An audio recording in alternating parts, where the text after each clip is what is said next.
So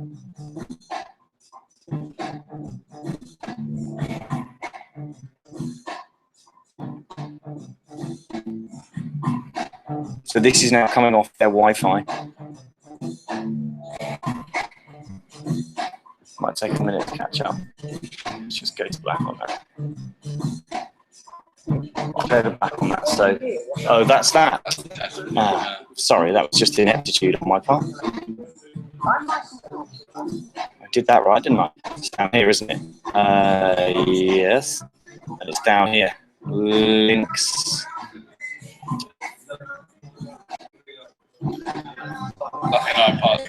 Oh, it's just. So that's your.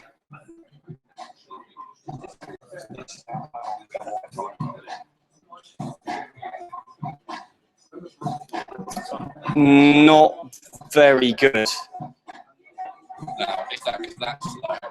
Well, I mean, it's that whole thing, really, isn't it?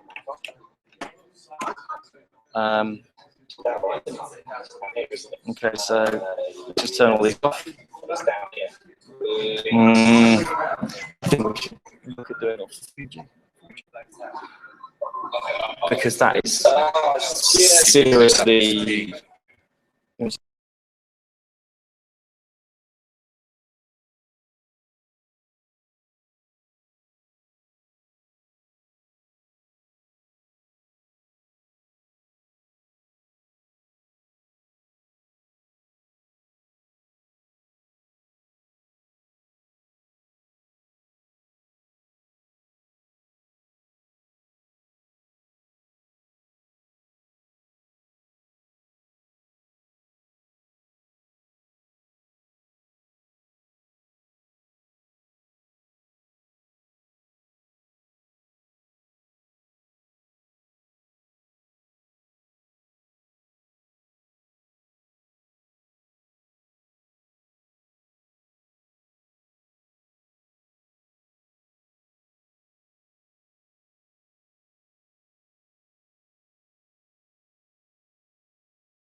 Just confirm you're happy with my shot.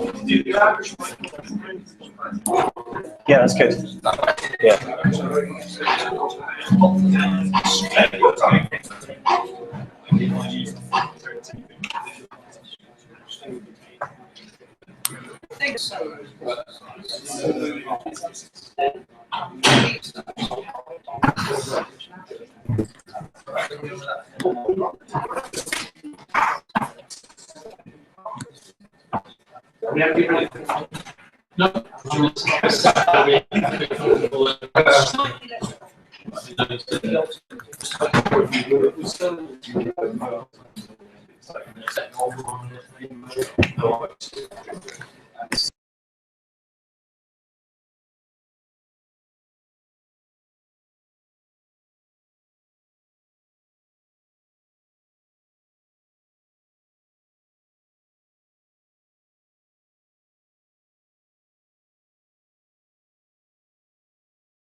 But I don't think we are ready. I think we need to just. Oh, I see. We.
But we'll find out shortly.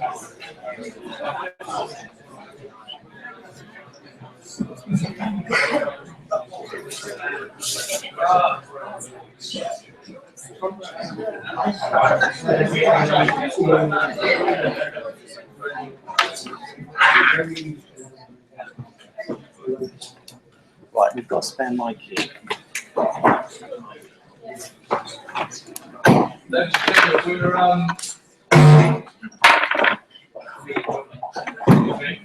Yeah. Ladies and gentlemen, my name is Richard. I'm one of your hosts this evening. Can I just check beforehand that not many of you will we actually turned off or on airplane mode because we're going to be live streaming the great website. Okay, welcome everybody to this roundtable debate, the Andrews pre-election roundtable debate here in the Keysham Civic Centre. We're going to be live streamed today, so there's a few rules and regulations before we get started. Sound a bit draconian, but I'm going to try and keep you as quiet as possible for the debate. As you can see, people are microphoned up here as well. Lighting and crews are ready to go. Just so that I can introduce you to the panel very quickly, the debate will be chaired by former broadcaster and presenter Richard Lyddon, Michael Robson, Chief Executive Andrews, Stephen Smith, Director of Legal and General Network, Tom Lacey, Chartered Tax Advisor for Moore Blatch, Andy Tilsley, Regional Sales Manager for Nationwide, Mike Day, the Director of Development and Home Ownership of Nightstone Housing. That's our panel for this evening. As I say, it's live streamed this evening, so it will be on the internet. We need absolutely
Good evening, everybody. My name is Lyddon, and it's my pleasure to be hosting this Andrews pre-election roundtable. I should say a very special welcome to those of you who are watching this online. Thank you for taking the trouble to register and log in.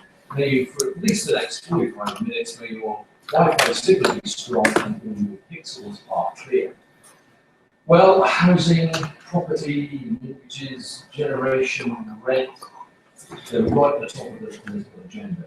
We're going to see if we can crash out some ideas here on where we're going in the housing and rental market post the election and even in the run up to it now, only a couple of weeks away. And I've got some experts here who I hope will absolutely nail some of the questions we've had in. Let me begin by introducing them. We start with Michael Robertson, the Chief Executive of Andrews, one of the largest independent estate agents. He's a fellow of the National Association of Estate Agents, a director of the Property Ombudsman, and has been in the property industry for over 35 years. As has the man sitting next to him, Stephen Smith, the director at Legal and General. He runs Energy's mortgage distribution operation, the Mortgage Fund, which does around 1 in 5 new mortgages in the UK. Stephen is also on the board of Energy's survey company and network company. Next we have Tom Lacey, who is a tax manager with Moore Blatch's Tax and Trust Team, specialising in personal tax, capital gains tax, IHT and the taxation trusts. He advises on international tax issues for both resident and non-resident individuals, including non-DOMs living in the UK. Perhaps that will be leaving the UK, depending who wins the next election. Next we have Andy Tilsley, who's the regional sales manager at Nationwide. He had an integral role in both general insurance product expansion within the agency network and the business development manager part. Andy now leads a team of 8 business development managers responsible for delivery of both Nationwide and the Mortgage Works targets. And last, but by no means least, Mike Day, who's Director of Development and Home Ownership at the Knightstone Housing Association. He's also Managing Director of Park Development South West Limited, their commercial housing subsidiary company. He's responsible for the development of their new homes, sales and marketing of shared ownership, and outright sale homes, and for the whole management team. Our panel. Let's begin by asking, does the fact we now have fixed-term general elections, we know there's going to be elections coming up, has that had any impact on the property market? Michael, let's begin with you. Well, I think experience and research shows, Richard, that an election has a small effect on the market because it introduces some uncertainty. Confidence levels fall a little bit, and therefore the market slows down. So we're seeing that, but I don't think it will have a long-term effect. And research and experience suggests that if the same parties return, the market recovers very quickly. If it's a new market, there's a new government, then it may well be take a little bit longer. But I don't think it will hold back the market for the rest of the year. Andy, what's your view from Nationwide? Well, if I just go back and look at the previous 4 or 5 general elections, it seems to be a bit of a trend. Around about 6 months before the general election, and then we go into a lull. And there is argument to say actually the first general election this year, we have quite a turn period. This is probably, didn't it? You also in February. They've actually gone up slightly. But then post the general election, that pent up demand then comes through. And that's been fairly evident over the last 4 or 5 years. Steve, have you seen any evidence that knowing there's a general election is spooking the market, quieted down, sped it up? Well, the first quarter of this year started very well on the mortgage broker side, mortgage lending side. I don't see why many people going out and ordering lines would be affected. People move home because of family change, family size change, because of perhaps falling out with neighbours or needing to move because of job relocation. Those things aren't necessarily affected by an election. I think things that could make a big pause, though, are things like the referendum. Certainly, the Scottish experience last year showed the property market slowed dramatically to the referendum, and then picking up again afterwards. And I have to say I would be concerned if we actually go into a Euro referendum as to the overall impact on the UK property market. Tom, have you just noticing that? No, according to the point, quite well. Don't think any change in interest rates on the horizon, which is so it could be pretty hard from the economics. I'm guessing with you, Mike, that from the politics point of view, from a housing association point of view, there's probably not too much impact. Not so much too much impact, because the current government have actually committed funding through from 2015 through to 2020, so that's actually helped that in quite a way. But there's still a certain amount of uncertainty, that will come on to about certain policies and manifestos which may have quite a big impact on that sector. So there is always worry about changes in housing policy and the fact that that happens. Indeed, and we will come to that in just a moment. Now, all the parties are talking about affordable housing as a priority. How realistic is that? Well, it's the goal of all politicians, isn't it, to encourage the electors that houses will become more affordable over them. I think there are several plans which may make some housing more affordable. It's certainly helped by, has helped developers. I believe some developers are reporting that 50% of their deals, up to 50%, are funded by Help to Buy. Each party has come forward with a different approach to how they might make housing more affordable. But you know, the underlying fact here is that we're just not building enough houses. We're not building enough houses whether you want to rent them or buy them. And if there's insufficient supply, house prices are going to be forced up. So affordability, I think, is a questionable term. But there are one or two ideas that might help. Stephen, Help to Buy so far it's got around 83,000, but Tories are talking about extending it for another 5 years. Is a drop in the ocean? Well, it's not. It is a bit of a drop in the ocean. I'm not concerned with it. It's a supply. It's a demand side stimulus, and until you get the supply side sorted out, as well, quite rightly says, we don't build enough houses in the UK. We haven't done for a decade or more. Until we get the demand side sorted out, the supply side sorted out, extra demand is simply going to force prices upwards. The parties have all promised building, Labour at least 200,000 a year, the Lyddon like 300,000 a year. Do you believe that? Well, if you actually look at the past records, just about the last 10, 15 years, very rarely we've actually got about 200,000. So approaching 300,000 is fine, it's a pledge, but delivery is another thing. Why is that? Given this demand, let's think any rocket, but people aren't struggling to meet the demand. It's an interesting one because if you look at household formation, it's far outweighs the building construction. And certainly the land is there, but the issue you've got is having got the skill shortage, you've got a material shortage, and we have to get these things up quickly. And we're likely to get What, you're actually saying you don't have enough builders? What are you saying? Really? Tom, is that something that you agree with? Yeah, so we would just in the where I work in England, so houses are large stacking up to be built, but using prefab construction techniques rather than traditional building. And is there anything that you see from any of the economies that's likely to deliver the volume that we need to reduce affordability? Yeah, again, if you look at the UK house construction over the last 30, 40 years, and you look at the private sector, which is pretty much responsible for delivering the mainstay of countries today, that's pretty much leveled out around about 170 million houses. You go back to the 50s and 60s, that 50s and 60s, where we were doing 300,000 plus. And the local authorities involved. We don't have that there, so we lost that institution. And good news for private landlords who are sitting pretty as well. Absolutely, but I think there's another fundamental difference in the market. In the old days, as it were, when we were building sort of more substantial numbers, there were lots more SME builders, small medium-sized enterprise builders. Those seem to have been driven out of the market in the last 10 or 15 years by the state of the economy and the market downturn. And until we get them back, until we can encourage people to build 10, 15 houses in a local village or a local town, I think we'll struggle to get up to those numbers. Actually, that of course brings up the issue of planning, because plenty of people talk about, oh yes, it's great to have affordable housing, as long as it's not next door to me. We've got an example of that literally a mile away from the city tonight. Is planning an issue? Absolutely. The planning system as well. The green belt, concept of green belt has been completely okay. The green belt is meant to protect some of our most valuable forests and our most valuable parkland and national parks. It wasn't there to protect every single piece of green field scrappy or small around every single village or town in the United Kingdom, but because of NIMBYs and really, we have reinvented the purpose of green belt. And unpopular though it is, the fact is we're going to have to resurface green belt.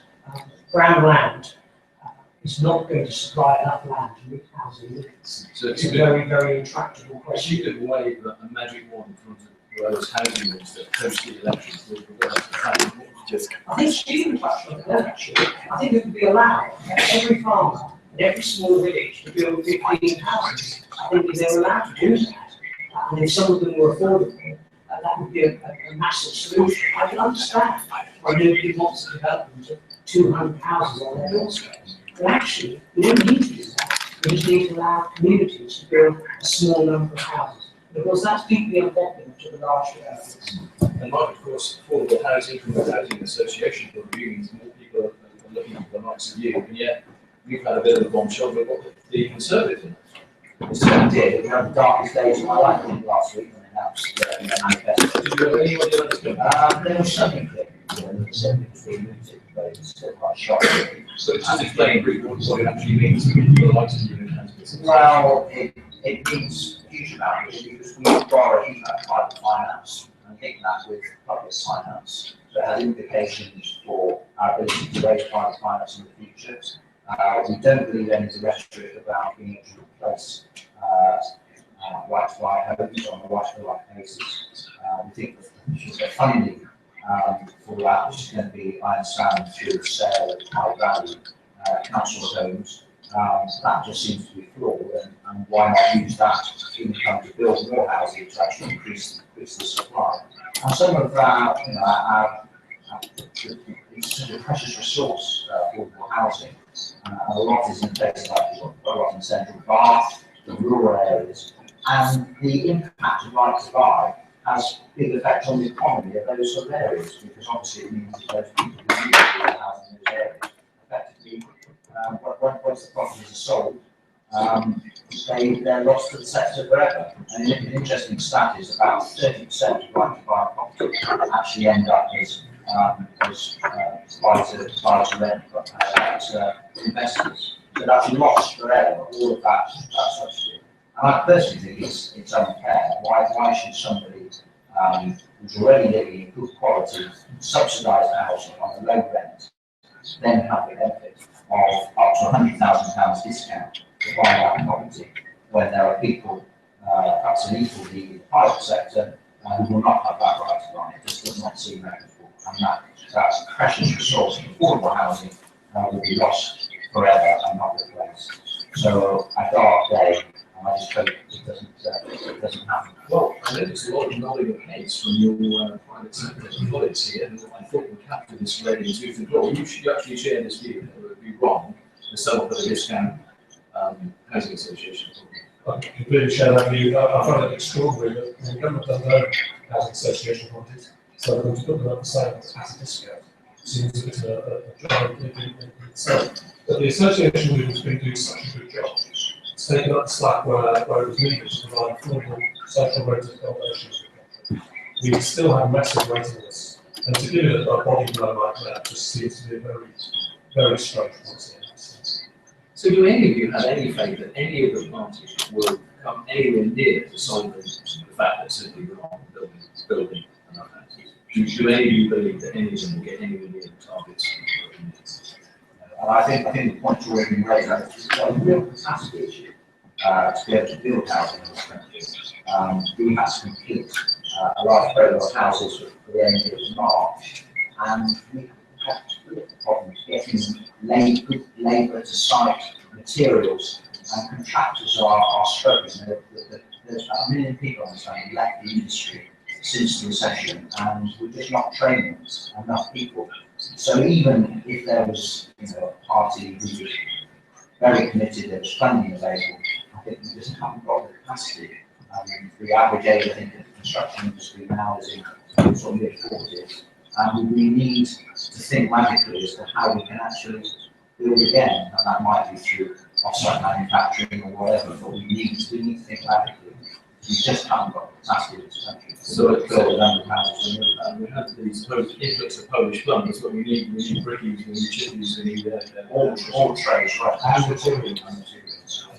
I'm sure a lot of people watching this think it's absolutely extraordinary that we haven't got people who can build houses or provide. It's not only the number of houses, what we all know is where they're built. There's a demand for a certain sort of housing, and the demand is very high in the southwest and southeast of London. And it's how do you map it? How do you meet that demand?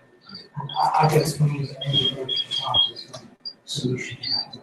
And whatever you might come up with, it isn't going to be a quick fix solution either. But perhaps what Mike has just said puts the spotlight on the point their political party. There's a strong argument, I would say, for depoliticising housing. It's too big an issue for the country to leave to the politicians. You're going to have stop-start policies. And where it takes 3 years from a plot of land to a completed house, if you take planning as well as building, stop-start policies are the last thing you need. So one of our colleagues in the mortgage lending industry suggested last week that housing policy ought to be taken out of the housing government to be able to say the Bank of England. And it ought to be run on a long term. It ought to have a 15-year plan, not even a 5-year plan. I appreciate the HCA 5-year plan is quite a good idea, but a 15-year plan would give builders confidence to recruit apprentices, it would give people confidence to enter into the industry, rather than thinking I might do 3 years per claim and then there's going to be the next downturn. We paint a pretty picture of it, but it's hard to be given to say with record low interest rates and every indication that they're likely to continue. About a year ago, we were talking about interest rates beginning to edge up, and that's at the edge of inflation. Now we're talking about them staying historically low for a lot longer. I mean, if you can't build now, what on earth will you? Tom? I think I'm there's a sort of issue trying to test it. First of all, on these supplies actually release that for it's actually then getting people in to actually build it. And as Stephen said, it will take 10 to 15 years to get the traders and apprentices through to construction. It's not something you can switch on and off. It's something that needs slowly building up over time. And you mentioned interest rates. Again, if you map out interest rates over a period of time, there's no correlation to interest rates and you've got construction. So it's a capacity, it's an issue, not the interest rate. I think even the median deposit in the UK is around 30,000, 70,000 in London. I mean, affordable housing, it remains a pipe dream for 4 years, so it's going to be for at least the next 5 to 10 years. I think it's where some imagination is needed. And again, the Housing Association sector leads on this. We did some work with Shelter, the housing charity, a couple of years ago about intermediate tenures, so shared ownership. Because in large parts of the UK, the average income for a family will not buy affordable, will not be able to buy the average property. And literally that's something like 90% of the UK. The only answer is two answers, kind of just highlighted on mortgages, banking mum and dad, subsidising about half of the first time buyers. But the real answer is actually to put a lot more imagination into shared ownership, and a lot more government money, local authority money into shared ownership initiatives through the Housing Association. I would certainly agree with that. We've got about 1,500 shared ownership homes.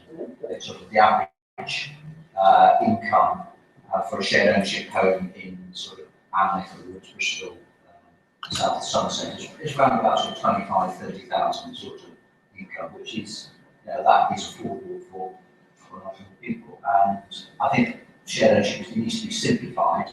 It's quite a complex product, and there's lots of different variations. But I do see that shared ownership is a panacea for meeting a lot of housing needs in this country. If it was properly streamlined as a product and properly marketed. I want to move on to a specific question which we had in, and that is how, I suppose, pension freedom, which came into force this April, what effect that's had on the market. I know it's early days, and in particular, our question people know, especially Vitalnet. Clearly, there's going to be a lot of people of a certain age, that might be some of us here, who might be thinking, you know what, I'm going to take that money out, I'm going to go to Vitalnet. And the person in the street doesn't rent property these days. Is there any sign that that's happening? I think it's too early, to be honest. I think that we haven't seen that yet. I think we've also got to bear in mind, am I right, that the statistics the other day was that the average pension pot was £32,000. So £32,000 isn't going to help many people with the affordability question buy a property. Our belief is that it will make some difference. We believe some wealthier pensioners will come into the buy-to-let market, but they would also need to take good advice because it is a long-term iniquity-led index. So I don't think it's for everybody. It is a long-term decision. I think that's that point about the average size of the pension pot is fundamental to this. I don't see a wall of money hitting the buy-to-let market. And frankly, you know, for an individual to put their pension into one individual property is probably not sound advice anyway. If you're able to finance several, if you have a portfolio, or if there's some way you can invest in property and share that risk, that might be a better approach. But you know, if I have £30,000 and that was my nest egg, I don't think I'd bank it all on one property unless it's students.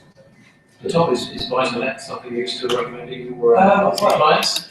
It's, yeah, something still very much going for it, particularly large portfolios. I think one of the key points in moving out, say, from pension, taking money on the buy-to-let, you're going from a tax-free environment and pension to very tax-free into an environment once you get a buy-to-let, you're exposed to a whole raft of taxes, which is going to use the chance that you've got a COT on purchase, your income tax, you can bring a profit, if so, profit you've got capital gains tax. So a chance that we'd like you to take the money out and buy a buy-to-let. Do you anticipate anything? Do you think it's going to happen? It's interesting that a number of estate agents have reported increased inquiries, but that tends to be more around clarification of the pension rules and what they're entitled to and what they're not. When they find out actually the size of what they've got and what impact it could have, we are seeing signs of those inquiries turning around to other forms of deposits for buy-to-let, in other words, having these like residential as a means of leveraging that deposit. That's something that absolutely. Let's move from one end of the age spectrum, one to the generation rent, as they know. I've got a daughter who's in London, who's part of that, and I look at my 3 children and think, you know what, guys, despite everything that the bank, mum and dad can do, I can honestly see how you're ever going to be able to afford your own home. Is there a generation rent, and is that it? Is that set in stone? That's just a fact of life, something which we in the UK aren't really used to. It's more common in Europe, for example. And is it a bad thing? I don't think it's a bad thing. I think that we also have to look at the big factors that students coming out with large student debt that they have to repay. Figures of 30 to 40,000 now are unusual, so that changes the affordability for them buying houses. The second fact is that they have far more mobility in jobs. They're tending to start their careers later. So all these are the factors. I don't think it's a bad thing that we've got a larger number of people in the private rented sector. And neither do I think actually is an entirely negative picture for them going forward. I think more of them will come into that home ownership sector. Home ownership peaked at something like 68%. And the Margaret Thatcher is now falling back slowly to about just over 60%, 61, 62%. So it's still enormously popular. I believe surveys that ask renters would they like to own a property still come back with a resounding positive that they would. So I don't think all that's lost. It's tougher, but I do think that more people will find a way of buying a home than we possibly think, just later in life.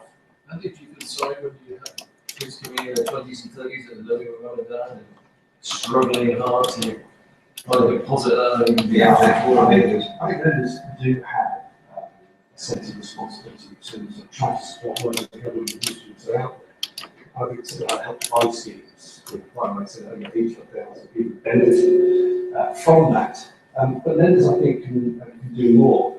And certainly, if you look over the last 2, 3, 4, 5 years, increasing loan to values is a classic point. More innovation in terms of how you help these people that are in a very challenging situation. I suppose the danger of loan to value is worth 99% in some cases. Now get back to the Bible days, which some people say precipitated this whole mess in the first place. Hasn't the sort of new rules on mortgage applications time? They have, since MMR was introduced in April 14, lenders are constrained by making a decision based on affordability. I think that's the right thing to do. So long gone the days where someone can come and say, can always have 6 times 5 incomes, and that was it. Now you'll find that the most lenders have credit scorecards, they'll have algorithms behind to make sure that the people that are applying for mortgage can actually afford it. And built within those models are stress levels whereby we increase interest rates as well. What's the age profile of the housing associations? We house people of all ages, to be honest, but predominantly young people under 40 certainly have properties, and then we've got quite a big stock of elderly persons accommodation. So I would guess probably under 40 and over 65 would be. Are they with you happy, or are they frustrated owners? What's the score? Or do they just accept that this is something that? I mean, we do have very high satisfaction rates from people living there, but I think many would aspire to home ownership at some stage. But for many, it's just totally out of their reach, really, and will always be so.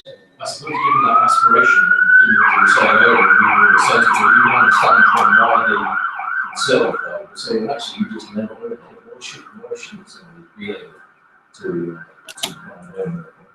But I would encourage to buy a new property or another property somewhere else, so they move from their existing home, which is a precious resource, and that can then be re-let. I don't think that yes, they should have that aspiration to be able to aspire to ownership, but perhaps through shared ownership or other initiatives in a new house or other property. So supply is increased, and social housing, affordable housing remains as affordable housing for the next generation. There used to be a scheme some years ago where tenants were given a deposit to free up their house and use that deposit towards buying a home. Wouldn't that be a better solution? I think that would be a great idea, actually. Yeah, very good idea. Yes, there was a very small initiative, very little money, but yeah, I think it has the seeds of a very good idea. They were talking about banning what they call rip-off letting fees. Currently around £600. How's that going to affect the market? How's that going to affect you?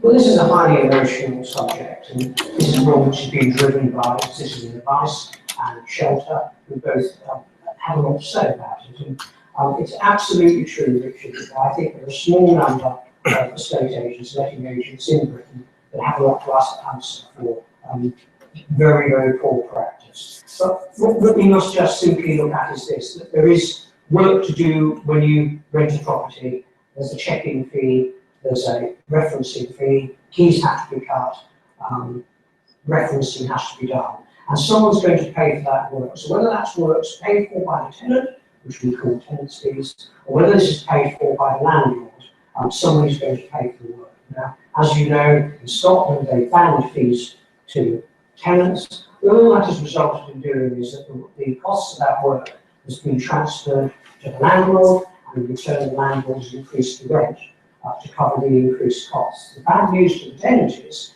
that the tenant now pays that increased rent in perpetuity, or at least for the length of the lease, and all that is doing is forcing up rent. So sadly, the only net winner really out of that movement is the landlord that receives more rent. So although I absolutely understand the argument, and I would stamp out the bad practices, I'm not sure banning fees to tenants is quite the solution. You're saying it's political window dressing. It is, I think so. It has unintended consequences, unfortunately.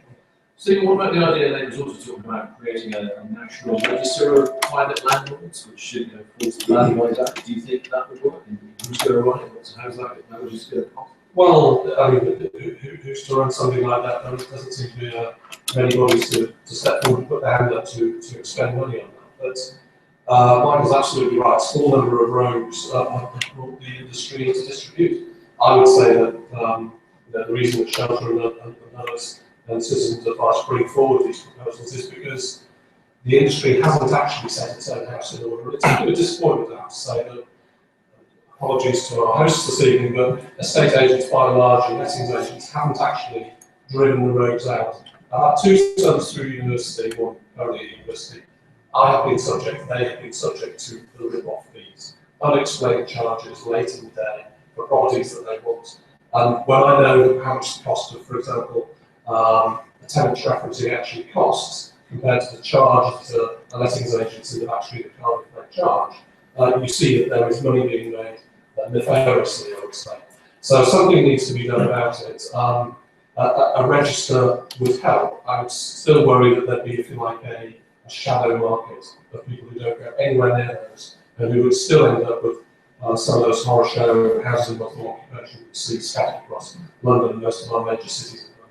They were also talking about 3-year tenancies. That's a plan. Seeing what they call, but don't actually in detail, excessive rent rises. Personally, I think both of those things are a good idea. Nationwide, probably the most enlightened building society allows buy-to-let landlords to have 3-year assured tenancies. Whereas many people say there's no demand for them. There's no demand because people know that they're generally not available. We would say that if you want people to build communities in the rented sector, you've got to allow them to stay in there longer than 6 months. Yeah, I agree with everything that you said. Absolutely right. The mortgage will allow 3-year tenancy, and that's what people want it because it gives them security.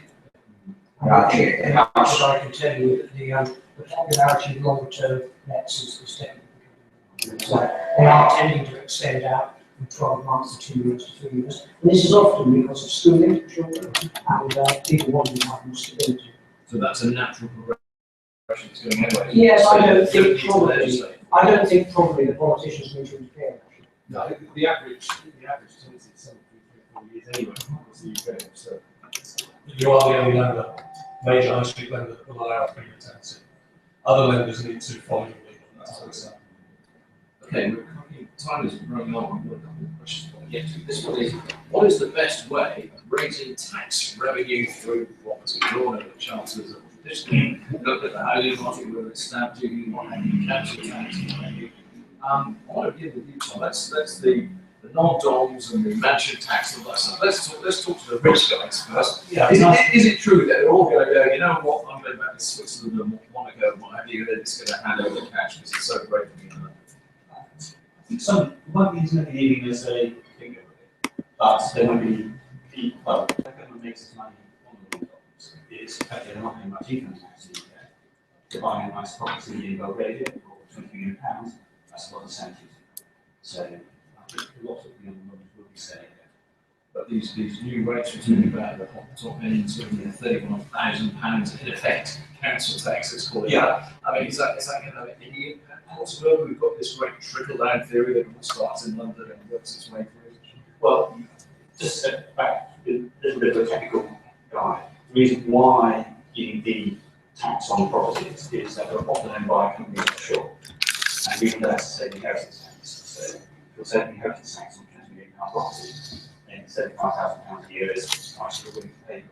So it's a bit of a swing around that. I suppose what we need, we haven't had for many a year, is a look at council tax badly, but I guess most politicians are pretty scared because they we all pay more. Right? That's right. Which is probably why they're probably going to be branded slightly as a mansion tax to start with the more expensive properties and then work their way down to cheaper properties over time. What's your view on that? I think the mansion tax is just a non-discussion item, really. It's really interesting. I think it is going to affect 97,000 houses in the United Kingdom, which is a tiny number. I think there will be quite a lot of heat and emotion around those that are valued around about the 2 million mark. I can see quite a few people appealing against that. The payment at 2 million is going to be only 3,000 a year, so it's not a huge amount of money, but it rises very steeply when you start talking about 10 to 20 million. So I think it will have quite a big impact on some of the wealthiest parts. What I would say broadly is that the property industry is already heavily taxed. It is massively taxed. And so I think when politicians talk about more tax, I think again, there's a certain amount of window dressing. Do people still look at council tax? Is that still given the property inflation you've had? These huge band you're in? Is that? I mean, when you buy a house, yes, it matters to everybody, but the fact is that I think that if you're shopping in that price band, you know full well how much you're going to pay, and you price that into the budget.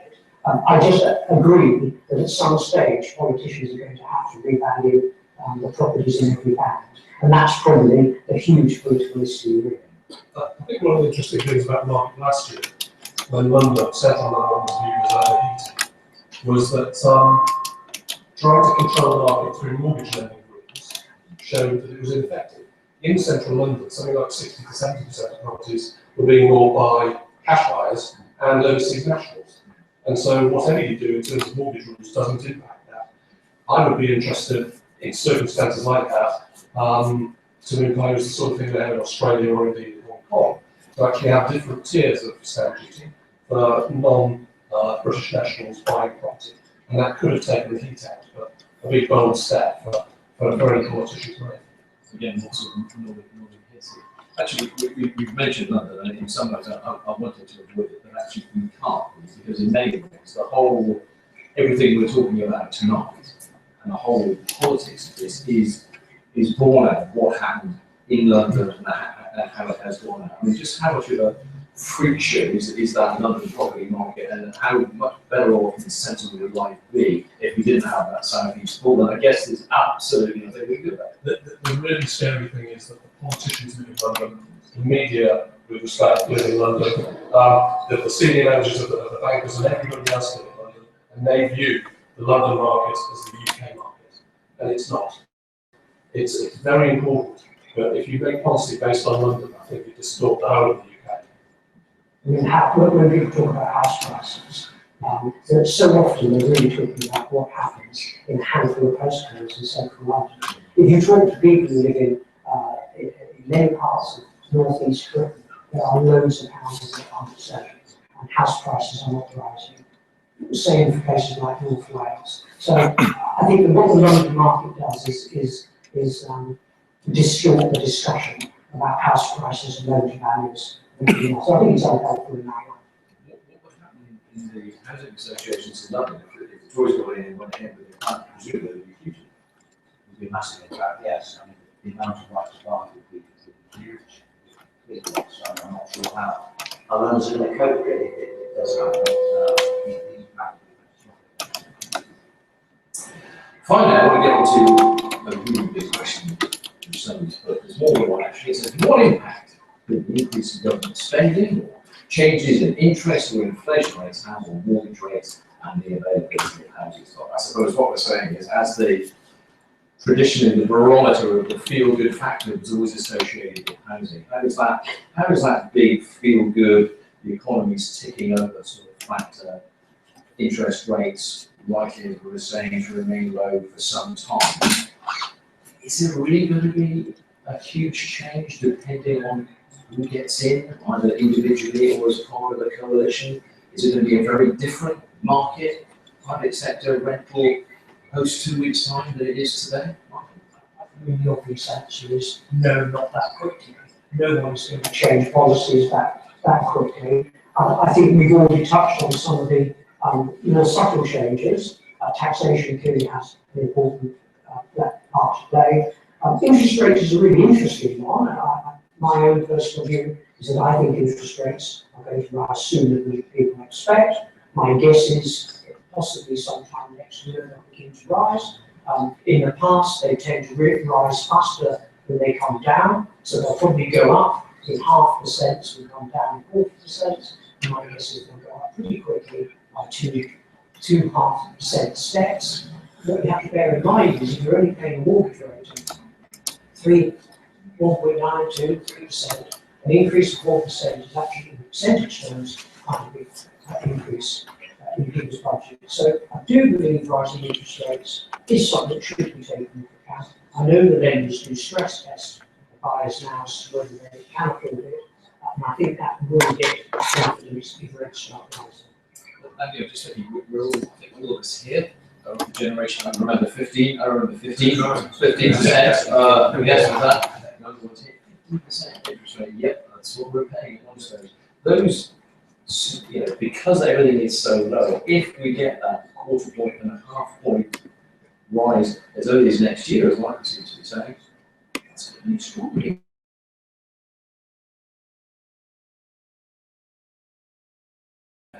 A generation hasn't seen.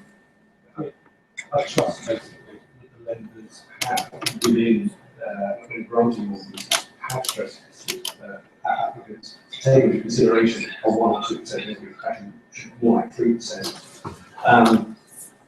And must again also that actually we're assuming wage inflation is nil.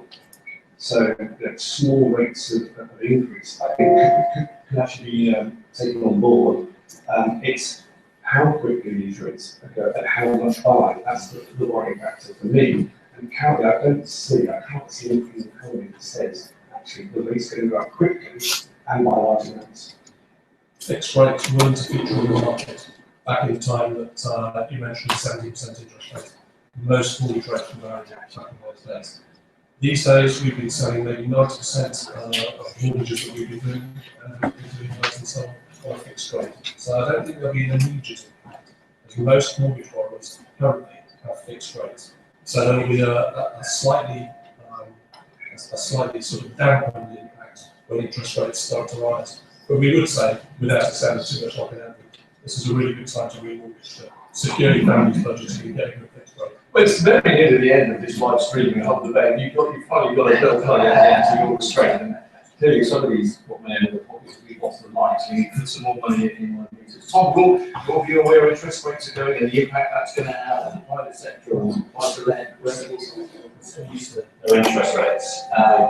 It's a bit of a shock when you start to go over. A lot of people got in the housing market and interest rates would be going down or stay low.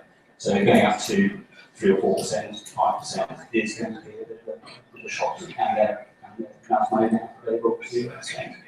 Gentlemen, I'm giving you a wish list in sort of 20 to 30 seconds each of you. If you could, on the morning after the election, say to whoever's Chancellor, here's what you need to do, mate or lady, to make housing affordable, to make everybody comfortable, give everybody a chance, get the houses we need at the price we can afford. Here's what you need to do now. What would you say, Michael? Just maintain stability, maintain confidence in the economy, don't do anything just going to damage the economy, don't increase interest rates too quickly and too far. Create a national forum in which, say, 10 or 15 year housing policy can be agreed and taken out of the housing policy. Well, that's an ambitious Tom. Well, I agree with that. It seems to work pretty well with interest rates in the Bank of England. So why not private housing as well? That's a simple one. A national plan to build significantly more houses and make up those are the numbers that we've built over the last 10 years. Gentlemen, thank you very much indeed for your input over the last 45 minutes. And a particular thank you to you and the audience live here in Keysham, which to a certain generation spells K-E-Y-M-S-H-A-M. To a younger generation, you wouldn't want to talk about that matter. Thank you as well to Andrews for hosting this event, and for all of you who are watching online, thank you and good evening.